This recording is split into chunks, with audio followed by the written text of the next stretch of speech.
You actually met Jason Gideon in person? Yeah. Want my autograph? Well, what was he like? What about the mansion? Oh, I heard it was spectacular. A little garish for my taste, but nice. Now, the mansion, on the other hand... Very funny.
Little flat you've got here.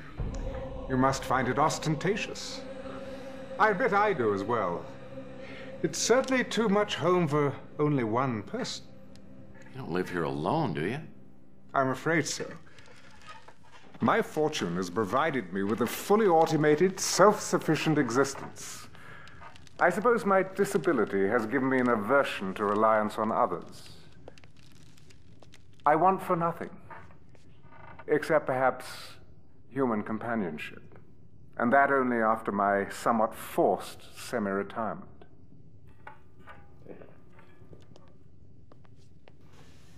Well, don't you worry about your safety. I mean, given your condition. Gideon Enterprises defines state-of-the-art with regard to security systems.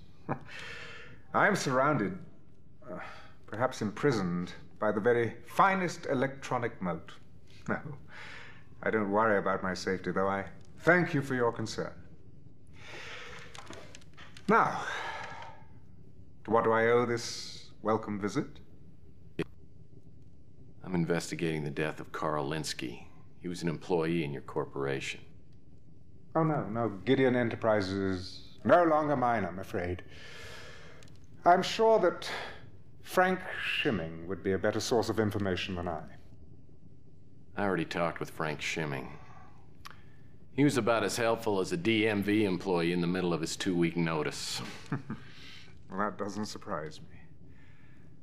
I won't mince words. I don't like Shimming.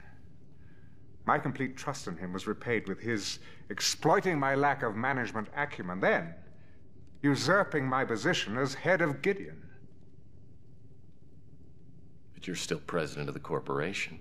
Oh, yes. I have no more real authority to run my company than the King of England has to run his country. I'm merely a figurehead, nothing more. Why don't you just sack him, as the English say? Even if I could, what would be the point, huh? My time is past. I'm as outdated as this antique. Such is the cutthroat nature of business. Though I dare say the world itself has become nothing more than a business run by a select few. I'm not sure I agree, Mr. Gideon. I think there are a lot of people out there who want to make the world a better place. Oh? And you, my fine friend, how do you intend to make the world a better place? I don't know. Keep an open mind, respect others, buy Girl Scout cookies. You think this will make a difference? I think if enough people care, it just might catch on. Oh, yes. Oh, yes. I used to think like you at one time. But idealism costs nothing, and I lived on it for many years. But its taste is bittersweet. It's in large part the reason why I can no longer walk. You'd like to hear what happened, wouldn't you? I don't want to make you feel uncomfortable. Oh, I've been in this damn cage for more years than I care to remember. I've had to grow accustomed to it.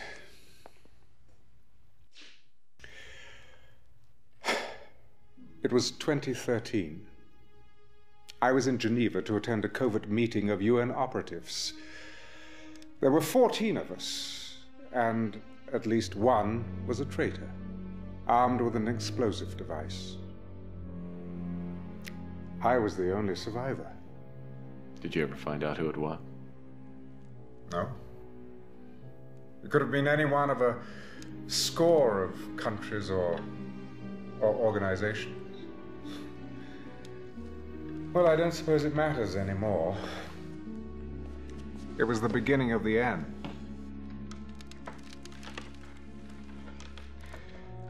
There are no heroes anymore, only villains of varying degrees. What about Capricorn? You support what they do, don't you? Oh, Capricorn does what they do, but they're merely fighting the good fight. Oh, greed and corruption have the upper hand. When I was younger, I sincerely believed we could achieve a semblance of global order and harmony. That was only the foolish dream of a youthful idealist. Once I was crippled, I was no longer of use. No, I was turned loose into the world. A cruel and deadly steeplechase where survival was a matter of social Darwinism.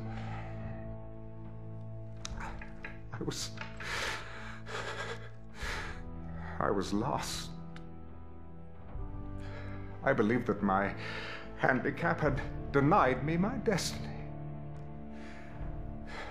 Years and years passed before I realized that I still had much to offer. With little more than a plan, I laid the foundations of Gideon Enterprises. Among the mutant population, I found other social misfits whose skills and talents had been overshadowed by their physical abnormalities.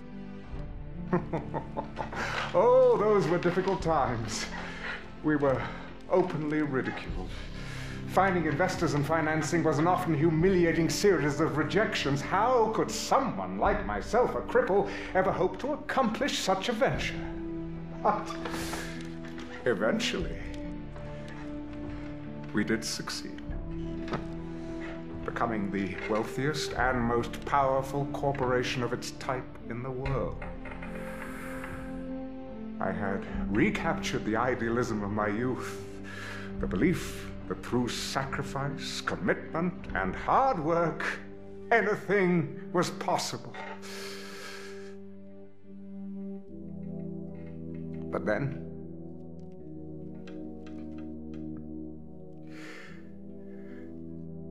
it happened again. In the blink of an eye, all those years of investment and careful nurturing were torn from me by thieves and liars masquerading as board members and stockholders. And now, towering over them all is Frank Shimming. His disregard for integrity is matched only by his worship of dividends and profit margins. So nothing has happened. I have come full circle. And once again, I'm unwanted, unneeded, and facing a purposeless existence. So you listen to me.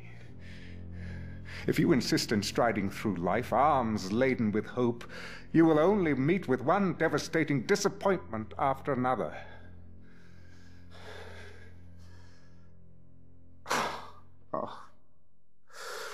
Oh, please forgive me, Mr. Murphy. You must be a very busy man. I must apologize for monopolizing your time with my ramblings. I don't mind. Oh, it's good of you to indulge me. It's just that I receive so few visitors these days. But we must return to your investigation. Please, Tell me what I can do to assist you.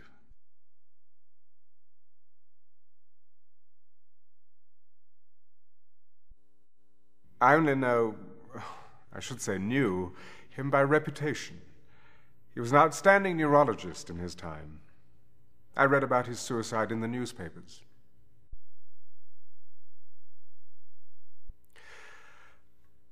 I don't want you to pity me, Mr. Murphy. I have enough creature comforts to make life worth living.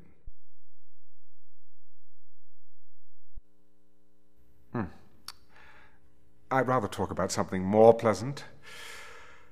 Suffice to say that Mr. Shimming will not be receiving a Christmas card from me this year.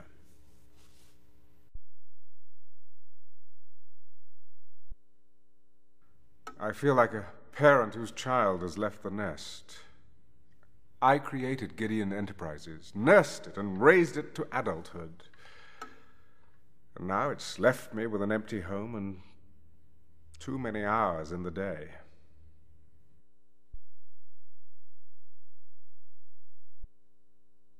Mr. Valdez runs a chess shop called the Rank and File in the old city. We play quite often over the Ethernet.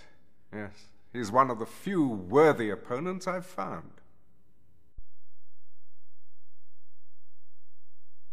In chess terminology, a poisoned pawn is the bait in a trap. Whoever is going by that name probably considers him or herself a sacrificial lamb, so to speak.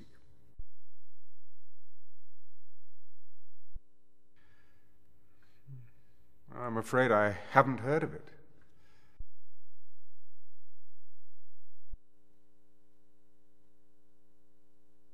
This is Karl Linsky? Well, I only knew him by name, and I don't recognize the other man.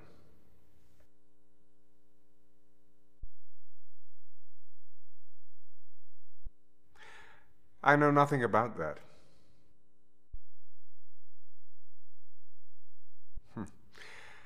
The Law and Order Party is merely a Machiavellian byproduct of our society's decay. Their goals are not altogether unworthy, but those ends do not justify their means. But unfortunately, they've struck a chord with the public. And with an appealing candidate like Robert Knott, they will surely gain a great deal of power.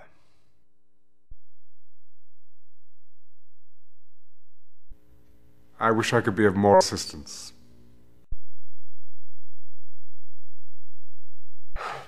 No, I'm unfamiliar with the name.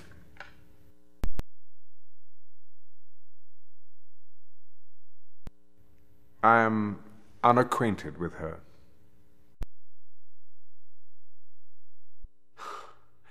I sometimes feel that Capricorn is the last bastion of sanity in the world. Their efforts are laudable but futile.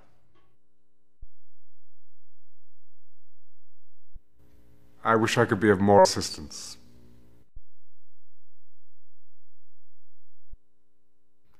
Rona Morgan was a beautiful, intelligent woman trapped in a deformed shell. She joined our engineering team early on and soon proved her immense value.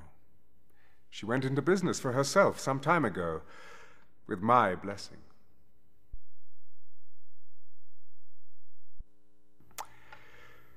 Unfortunately, my condition has required numerous treatments. The care I've received at North Hill, however, has been exceptional.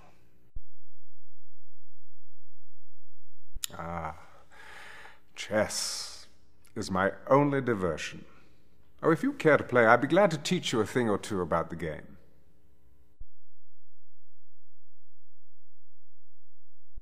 I owe what quality of life I have to a variety of DHS medications.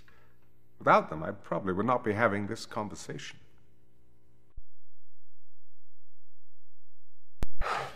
No, I'm unfamiliar with the name.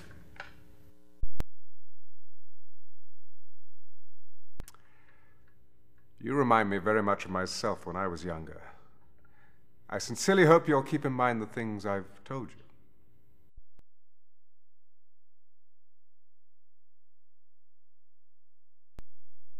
The rank and file was right in the middle of the old city.